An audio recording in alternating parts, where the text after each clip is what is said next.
Louis Dauphren, votre grand témoin ce matin est Pauline de Préval, romancière, essayiste. Elle publie Dictionnaire amoureux des cathédrales. On s'achemine en effet vers la réouverture de la cathédrale Notre-Dame de Paris le 7 et le 8 décembre. La cathédrale qui était hier soir illuminée de rouge, vous avez sans doute vu cela, pour manifester l'opposition aux persécutions des chrétiens partout dans le monde.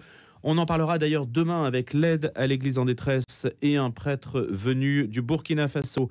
En tout cas, ce monument continue de nous fasciner. Il va nous fasciner de plus en plus à mesure que les jours vont nous rapprocher de cette date du 7 décembre. Monument, c'est-à-dire langage inscrit dans la pierre, qui exerce un pouvoir sur nos âmes, fascine les indifférents qui ne le comprennent pas et bien sûr fortifie les esprits de ceux qui le révèrent. Déjà, il a le mérite de nous faire lever les yeux et redresser la tête. Je ne sais pas si vous avez vu des images de l'intérieur de Notre-Dame de Paris tel qu'il a été restauré. C'est absolument splendide. On aura bien sûr l'occasion de détailler tout cela. Notre-Dame, comme toutes les cathédrales, sont des balises dans un monde perdu. Il convient de se référer à la technique, au lien qui existe entre la technique et la pensée. Et c'est peut-être ce dont on va nous parler Pauline de Préval, qui écrit ce dictionnaire amoureux des cathédrales. Bonjour Pauline de Préval. Oui, bonjour Louis Dauphren. J'en profite pour dire que vous serez présente au salon Histoire de lire à Versailles, c'est samedi et dimanche prochain, avec quantité d'auteurs qui parlent d'histoire et notamment des cathédrales et aussi peut-être d'histoire religieuse. Il y a plusieurs auteurs comme Jean-Christian Petit-Fils, Emmanuel de Cerisier, Marie-Vonne de Saint-Pulgent, Christophe Dicasse, etc. Et vous en ferez partie, vous serez présente samedi et dimanche donc à Versailles, Histoire de lire. Comment vivez-vous les quelques jours qui nous séparent de la réouverture, Pauline de Préval ? Écoutez, avec intensité, moi je dirais que j'ai commencé à écrire ce livre, en fait, 2 semaines avant l'incendie de Notre-Dame de Paris. C'est vous dire que j'ai été portée... 2 semaines avant ? 2 semaines avant. Voilà. J'ai commencé à écrire 2 semaines avant, donc j'ai été portée pendant tout le temps de l'écriture par la progression du chantier, par les 2000 artisans en fait qui ont contribué à redonner son air de jeunesse éternelle à Notre-Dame de Paris, et au-delà par tous les bâtisseurs qu'il avait construite avant, avec l'idée qu'il reviendrait à d'autres d'achever la tâche. Donc pendant 5 ans, vous avez suivi ce chantier depuis le 1er avril 2019, puisque l'incendie date du 15. Exactement, depuis le déblaiement de la nef jusqu'à la pose du coq sur la flèche, ça a été quelque chose de merveilleux, et récemment encore avec le retour de la Vierge à l'enfant du XIVe siècle, qui est si belle et qui a cette particularité, quand on la regarde sous un certain angle, d'exprimer une tristesse infinie, et quand on la regarde sous un autre angle, d'exprimer une douceur ineffable et d'avoir un sourire magnifique. Donc elle est à la fois le témoin d'une mort et d'une résurrection. Ça a été tout un symbole que de voir son retour à Notre-Dame. Comment l'avez-vous appréhendé, ce monument ? C'est-à-dire, comment peut-on le décrypter en fait ? Puisque, comme je le disais à l'instant, beaucoup de gens ne voient pas ce qu'il signifie non plus. Écoutez, c'était un peu aussi ce qui m'a guidée dans l'écriture de ce livre, c'était de voir l'émotion qu'a suscité son incendie, l'attachement. Ça a été un révélateur aussi de l'attachement que les Français lui vouaient, et qui était même peut-être plus vaste que celui que lui vouaient Assurément, les fidèles à l'origine. Tout simplement parce qu'avant, elle ne faisait la fierté que du clergé et des Parisiens, alors que là, elle est devenue un emblème mondial. Simplement, l'émotion, on ne savait pas toujours à quoi elle correspondait. Donc moi, ce que j'ai essayé de faire justement dans ce livre, c'est d'expliciter un peu les projets des bâtisseurs de cette cathédrale et des autres cathédrales, quelles pouvaient être leurs pensées, quel pouvait être leur esprit. Et en gros, l'esprit qui a présidé à la construction de ces pierres. Si les cathédrales gothiques fascinent, c'est qu'elles sont un phénomène unique dans l'histoire. Elles sont l'architecture la plus originale qui soit apparue depuis l'architecture grecque. Et le plus fascinant, c'est qu'elles correspondent à notre génie propre. Pourquoi les a-t-on construites ? Pourquoi les a-t-on construites ? Si on prend par exemple le cas de Notre-Dame de Paris, alors il y a un faisceau de causes vraiment multiple. On pourrait presque parler de miracle gothique, comme Renan l'a fait de miracle grec. Mais pour essayer de cerner un petit peu les causes de l'apparition, je dirais qu'elles sont d'abord le fruit des prélats issus de la réforme grégorienne, qui voulaient réaffirmer la grandeur et la sainteté de l'Église en se soustrayant à l'emprise des laïcs, et qui voulaient surtout éduquer les fidèles et les prêtres. Ils étaient guidés aussi par une grande pensée. La grande préoccupation de l'Église du XIIIe siècle, c'était la lutte contre les albigeois qui n'admettaient pas que Dieu, un être aussi pur que Dieu, ait pu se commettre dans la chair. Donc eux, ce qu'ils voulaient, c'était réaffirmer le mystère de l'incarnation. et toutes ses conséquences. Et en fait, les cathédrales ont été conçues dans cette pensée. Les architectes ont trouvé des moyens technologiques tout à fait inédits pour exprimer cette pensée. Mais si je reviens à Notre-Dame de Paris, il faut penser qu'au moment où Maurice de Sully entreprit les chantiers, il venait d'écrire un traité sur le canon de la messe, où il réaffirme la présence réelle du Christ dans l'Eucharistie. Eudes de Sully, son successeur, sans lien de parenté, promouvait l'élévation de l'hostie. Les statuts synodaux qu'il a rédigés ont eu une influence considérable sur le concile de Latran IV, qui a posé le dogme justement de la présence réelle du Christ dans l'Eucharistie. Et ces cathédrales qu'on voit si élancées et si translucides, elles devaient contribuer à manifester cette présence au cœur de la ville et à la rendre visible du plus loin possible. Elles devaient donner un pressentiment d'une présence. C'est pas seulement une Bible pour les illettrés, elles n'ont pas seulement une vocation catéchétique, qu'elles ont évidemment, mais elles devaient au-delà ravir les sens, ravir l'intelligence pour nous mener vers une présence. Voilà. Quelle est la différence, Pauline de Préval, avec les architectures précédentes, celle du roman, bien sûr?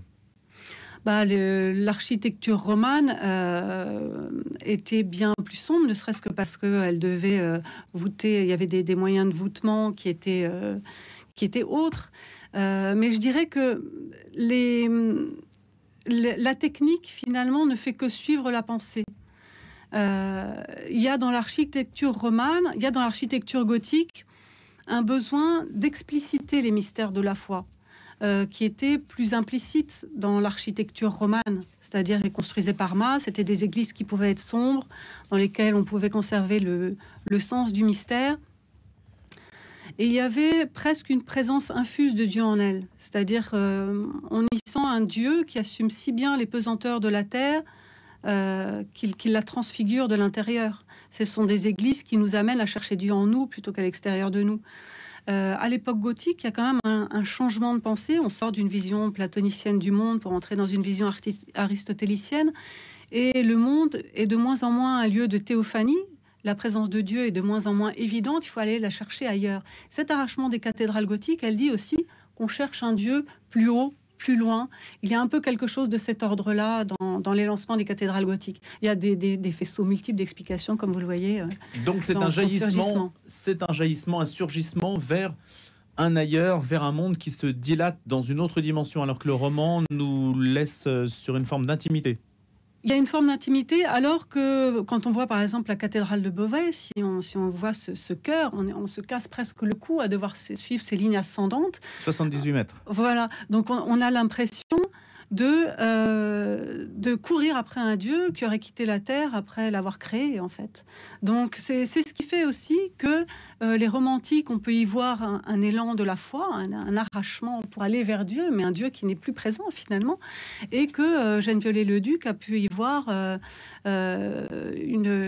l'intelligence qui en quête de son émancipation et à travers ces formes-là. Mais honnêtement, on aurait pu le faire moins haute. C'est quand même stupéfiant. Surtout pour l'époque. Voilà, donc puisque l'œil humain n'avait jamais vu de pareille dimension. Encore aujourd'hui, nous sommes habitués à des tours qui dépassent les cathédrales, mais à l'époque... Oui, on s'est demandé ce qui avait pu favoriser cette course vers le ciel des architectes. Alors j'ai évoqué deux pistes pour l'expliquer, si tant est qu'on puisse le faire. On dit très souvent, Georges Impel par exemple a parlé d'esprit record du monde, on parle d'émulation. Chaque pouvoir... Le pouvoir communal voulait rivaliser avec le pouvoir royal et avec le pouvoir épiscopal. Chaque ville voulait avoir une cathédrale plus haute que la ville voisine. Donc il y a une forme d'émulation, mais il n'y a pas que ça. Il y a aussi, comme je le disais, l'idée qu'il faut manifester la présence de Dieu au cœur de la ville, la rendre visible aussi du plus loin possible, parce que la cathédrale est l'église mère du diocèse. C'est-à-dire qu'elle doit pouvoir contenir les jours de fête aussi toute la population du diocèse, virtuellement. Et il y a peut-être cet arrachement dont je parlais pour aller chercher Dieu dans un monde qu'il a peut-être quitté, qu'il a commencé à quitter. Voilà. Et n'est-ce pas l'homme, Pauline de Préval, qui aussi se grandit démesurément? Est-ce qu'on n'est pas déjà dans cet appétit de la performance et aussi de la concurrence, puisque chacun veut sa cathédrale, et Beauvais en particulier répondait aussi à l'aspiration d'avoir la plus grande cathédrale, y compris une cathédrale plus grande que celle de Paris, puisqu'elle peut contenir la cathédrale de Paris? Le XIIIe siècle est une époque où on peut difficilement faire le départ entre l'orgueil et la foi, parce que l'un était mis au service de l'autre, en fait. Donc il y a cette grande pensée qui peut justifier la volonté de construire des cathédrales toujours plus hautes. Et en même temps, les maîtres d'œuvre, quand ils entreprenaient de telles cathédrales, ils savaient très bien qu'ils ne la verraient pas achevée de leur vivant. Donc ça poussait aussi, et il y avait peut-être une démesure dans leur projet, mais il y avait aussi une certaine humilité, parce qu'ils savaient qu'ils ne verraient pas la fin de leur œuvre, ils savaient que leurs successeurs pourraient la déformer éventuellement. Et en même temps, pour moi, si démesure il y eut, elle n'est pas forcément dans l'ordre des dimensions, mais dans l'ordre de l'espérance. Parce qu'ils espéraient, ils étaient certains que leurs successeurs, les générations suivantes, poursuivraient leur œuvre. Puisque c'était finalement une façon de se dépasser, d'exprimer l'idée la plus haute qu'ils puissent se faire d'eux-mêmes, de se dépasser et de se transcender en même temps. Aujourd'hui, Pauline de Préval, un monument comme Notre-Dame de Paris, le gothique, en quoi peut-on estimer qu'il parle à nos contemporains, au-delà de l'aspect strictement esthétique? Les cathédrales ont, pendant des siècles, donné visage à la somme de nos souvenirs et de nos espérances. Et dans un monde en mutation accélérée, c'est quelque chose de très important que de voir des monuments qui continuent de nous rattacher à notre passé, mais aussi à notre avenir, par leur liturgie qui nous introduit dans la vie éternelle. Donc les cathédrales font le lien entre les deux. Notre-Dame de Paris est devenue particulièrement emblématique parce que, comme le disait Eugène Viollet-le-Duc, si ces piliers pouvaient parler, ils pourraient raconter toute l'histoire de France. Claudel disait aussi que ces liens se ramifiaient au plus intime des fibres de notre peuple.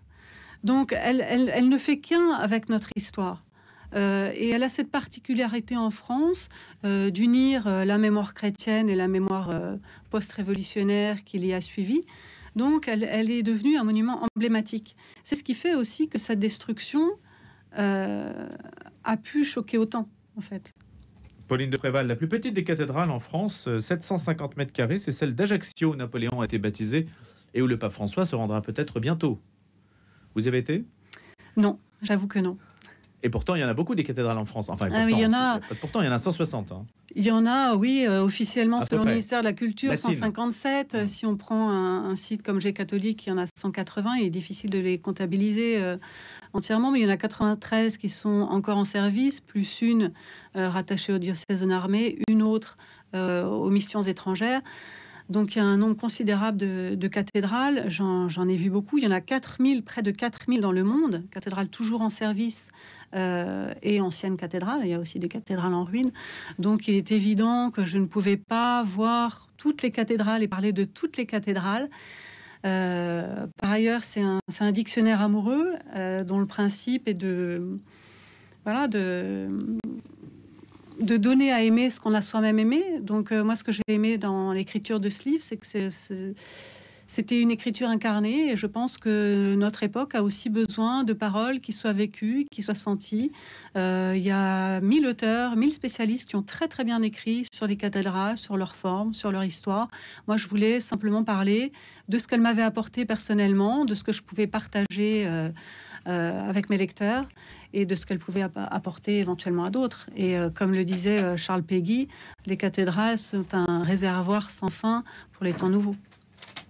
À l'entrée, beauté, Pauline de Préval, sobrement, avec la beauté, avec un B majuscule, resplendit la lumière au ciel. Nous contemplerons la beauté en face. Nous n'aurons plus besoin de l'art, mais sur terre, nous ne pourrons jamais nous en passer, écrit Gervais de Canterbury. Ça sert aussi peut-être à ça, à nous initier à la beauté, à nous faire voir des réalités invisibles supérieures. Et il y a un contraste aujourd'hui extrêmement fort entre la beauté et la laideur. Ne trouvez-vous pas ? Là, c'est sûr qu'il faudrait renouer avec l'idée d'une beauté qui est un appel, en fait. Si la beauté des cathédrales nous touche tant, c'est qu'elle porte l'empreinte d'une beauté plus haute. Et elles nous disent que le monde n'est pas uniquement ce que nous en voyons. Mais n'est-ce pas parce que le reste est très moche, en fait? Le contraste, c'est sûr, est très, très parlant, oui. C'est ça qui est terrible. Normalement, je ne suis pas sûr que les contemporains des cathédrales, certes, ils ont dû trouver cela beau, mais aussi fort utilitaire. D'ailleurs, puisque vous parlez de Beauvais, Ah, il y avait un contraste quand même très très fort. mais on entre- n'hésitait pas à raser d'autres églises qu'aujourd'hui on aurait protégées scrupuleusement. Oui, parce qu'il y avait une puissance vitale aussi qui faisait qu'on pensait toujours pouvoir construire plus beau que ce qu'on avait déjà fait. J'ai fait une entrée dans ce livre sur les incendies. Et les incendies étaient toujours des tragédies, des catastrophes. Et en même temps, une fois le choc passé, on se disait on va faire mieux, on va faire plus beau. Donc c'était tout à fait normal. Et même dans la construction d'une cathédrale, chaque architecte peut ajouter la marque de son temps sans risquer de choquer, mais parce qu'il partageait aussi un même esprit. Donc il y a l'idée d'une croissance organique. Les cathédrales sont pas rigoureusement symétriques. Aucune ne correspond à la cathédrale idéale qui est dessinée par Eugène Viollet-le-Duc. Mais elles ont une unité organique qui fait que on les rencontre aussi comme des personnes. Mais c'est aussi peut-être l'inaptitude à la beauté qui marque notre époque qui rend en fait l'incendie de 2019 absolument traumatisant. Logiquement, si on avait pu faire mieux que la cathédrale Notre-Dame de Paris, si on pouvait la reconstruire ou reconstruire toutes les cathédrales selon la croissance organique que vous avez décrite et selon un schéma où elle est encore plus belle, finalement, ça ne serait pas traumatisant. Mais parce qu'en fait, il y a eu une dichotomie qui s'est opérée au moment de la Révolution. Il y a une cassure qui s'est faite où on a voulu, où il y a eu une rupture en fait entre le culte et la culture. Et avec la loi de 1905, il y a une logique cultuelle qui cohabite sans cesse avec une logique culturelle. Mais on a du mal à faire le lien entre les deux. Et il faut Et réconcilier les deux autant aujourd'hui. on a pu se mettre d'accord pour restaurer Notre-Dame pour une restauration autant à l'identique, autant il y aurait eu beaucoup de débats si on avait voulu proposer autre chose. Merci beaucoup, Pauline de Préval. Je rappelle que vous serez présente au Salon Histoire de lire à Versailles ce week-end. Dictionnaire amoureux des cathédrales chez Plomb. Merci.